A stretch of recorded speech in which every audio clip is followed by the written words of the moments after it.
more than a year ago, DeFi protocols started to boom. You've seen so many AMMs, so many DEXs, so many lending protocols that were just similar to what Aave was doing. We're just similar to what Uniswap was doing, what PancakeSwap was doing.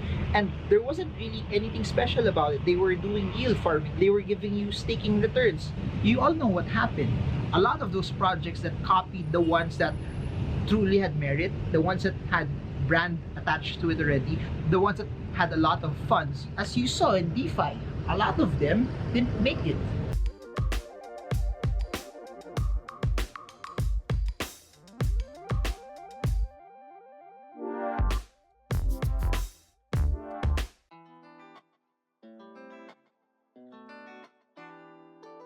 Hey guys, so in the previous video, I talked about what are the stocks that you're supposed to avoid, especially if you want to make a very, very long career in the stock market. Now, I want to double down further. As you all know, I'm a big fan of the cryptocurrency market. I'm a big fan of NFTs. And in this video, I want to share and at least talk about also my insights on what are the crypto projects that you're supposed to avoid. There may be some overlap between some of the things that I said in the stock market, because at the end of the day, please do know this also, that a lot of these things in the world of investing, they're principles, their strategies. Some of them are timeless, that regardless of the investment that you enter into, they will stand the test of time and they will work very well. Similar to what I said in the stock market video, when you're investing in the stock market, do not buy stocks that you know nothing of, even if everyone else around you is talking about it. So in the same way, that's what you're supposed to do also in the crypto market.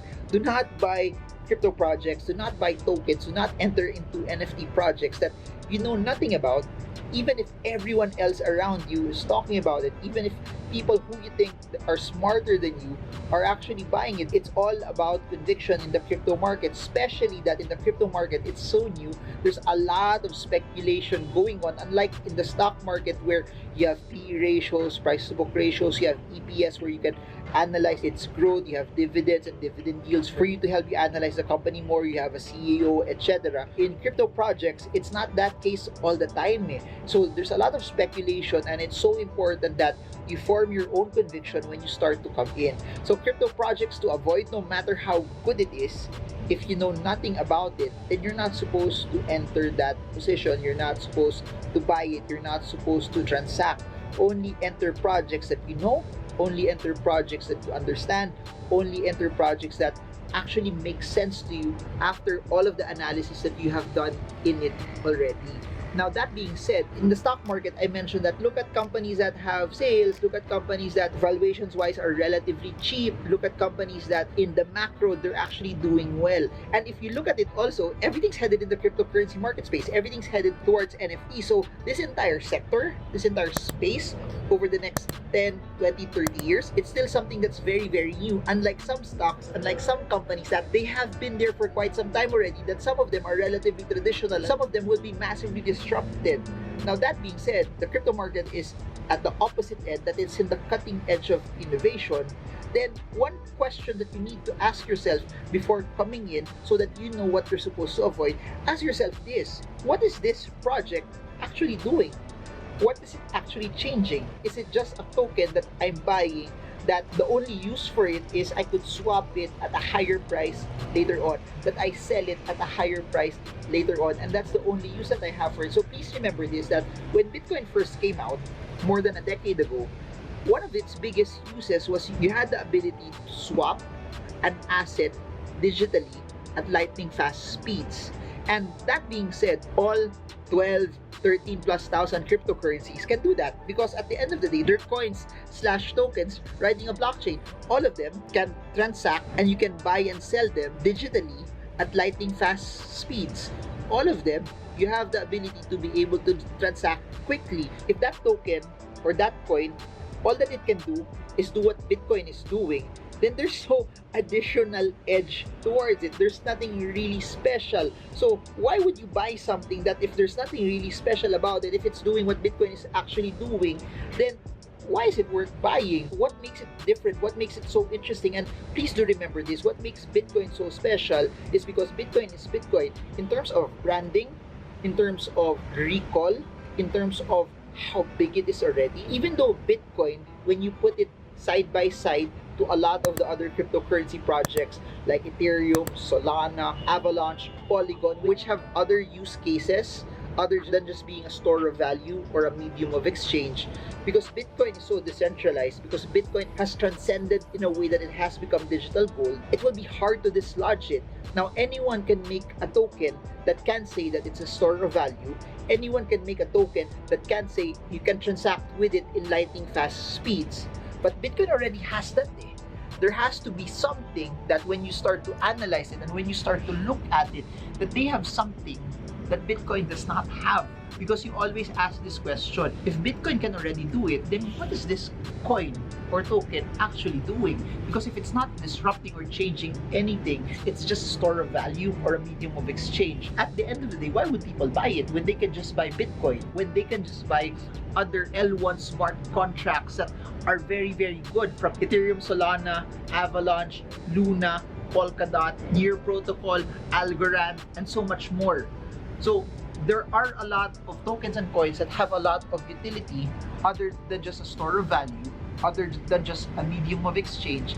And if that entire token just does that, then what will be its staying power when there are other tokens and coins that have a greater ability to do a lot of things, that you can build a lot of things on top of them? And that's why there's a lot of blockchain games that have come out right now, primarily because there's some use cases for it. How do you make a blockchain game sustainable? Super simple. Make it fun. Make it something that people will want to play. Make it something that over and over people will use, people will be engaged, people will come back. But if it's just the same plain old vanilla, buy this, simulate something, you will earn something, then where's the staying power in that? So how do you know which crypto projects to filter out and not to enter into and not to buy? Just look for the ones that are plain the same from the ones that are really, really successful. If it's trying to imitate Bitcoin, but it's not Bitcoin and it doesn't have anything special above and beyond what Bitcoin has, then maybe it's not worth getting into. In the same way, more than a year ago, DeFi protocols started to boom. You've seen so many AMMs, so many DEXs, so many lending protocols that were just similar to what Aave was doing. Were just similar to what Uniswap was doing, what PancakeSwap was doing. And there wasn't really anything special about it. They were doing yield farming. They were giving you staking returns that a lot of legit and good projects were already doing. Why am I saying this? You all know what happened. A lot of those projects that copied the ones that truly had merit, the ones that had brand attached to it already, the ones that had a lot of funds, as you saw in DeFi, a lot of them didn't make it.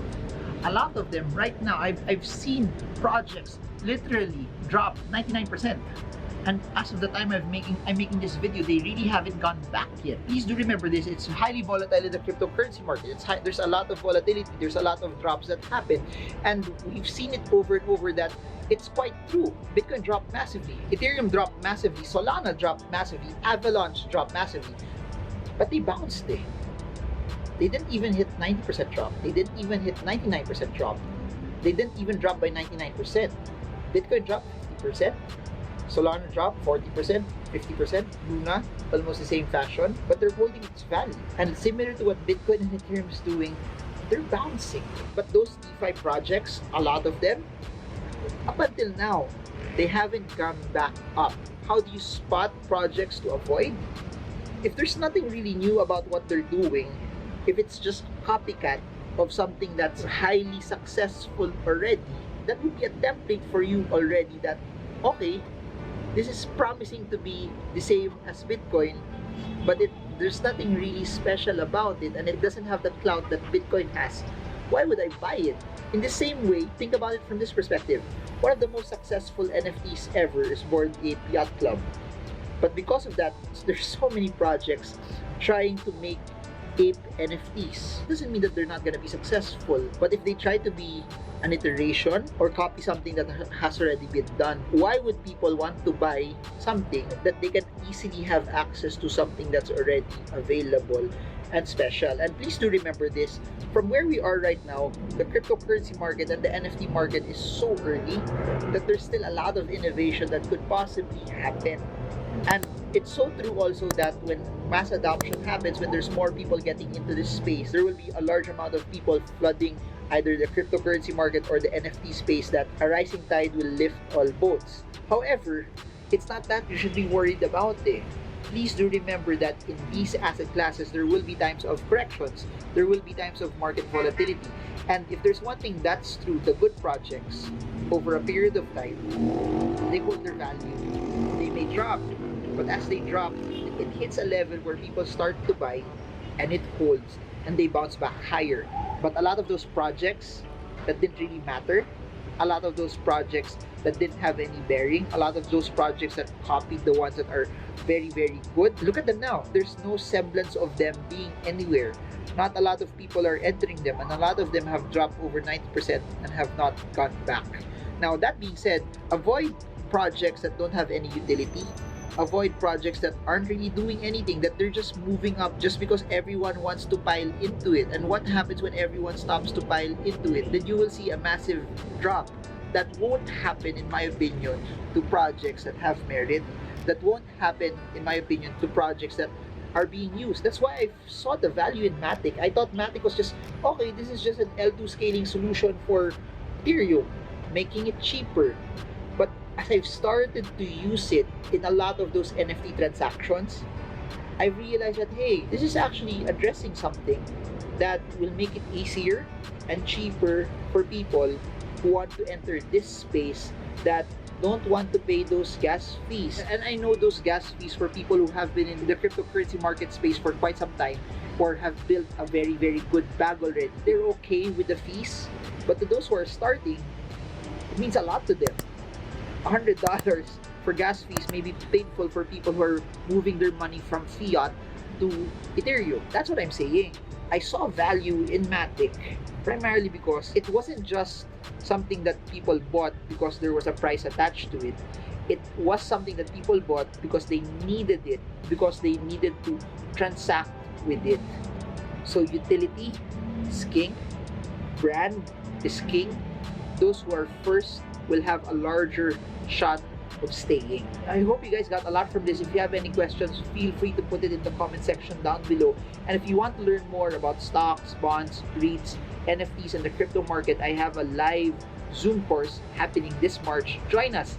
Learn the rudiments of investing, because the whole goal of why I create content like this is to help people, to give them the right information, that in a world where there's so much data, I want to help you as you get started in the world of investing. So, see you all this March. Links are in the description below. And if you want to invest in cryptocurrencies, stock, or even enter the metaverse, we have links down below for different platforms that you could actually use as well. I guess that's it for now. This is Marvingermo. I hope this video helps you trade well, trade strong, trade smart. See you all again soon, and God bless you all.